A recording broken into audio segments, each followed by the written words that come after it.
परिस्थिती सध्या महाराष्ट्रामध्ये आहे, त्याच्यामुळे नेस्को येथे साध्या पद्धतीनं दसरा मेळावा साजरा करत असल्याचं शिंदेच्या नेत्यांचं म्हणणं. साध्या म्हणजे कसं जरा कळू द्या.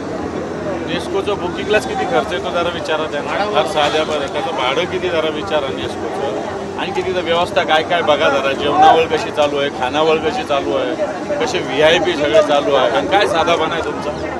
नुसतं संपत्तीचा माज तुम्ही तिथं दाखवताय. आणि 63 कोटीचा आरोप ठाकरे सेनेवर लागतो. मला वाटतं 63 कोटी या सभेला जर लागले असते ते सभाच होऊ शकते. त्या सभेला 63 कोटी रुपये लागत नसतात. त्यांनाही माहिती आहे किती लागत असतात. आणि ते सगळे शिवसैनिक मिळून सातत्यानं करत आले.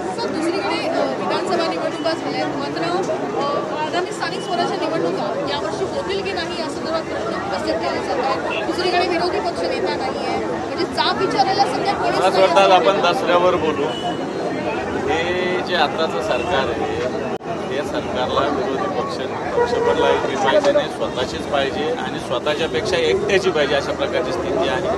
मला वाटतं जनता याला व्यवस्थित उत्तर देईल.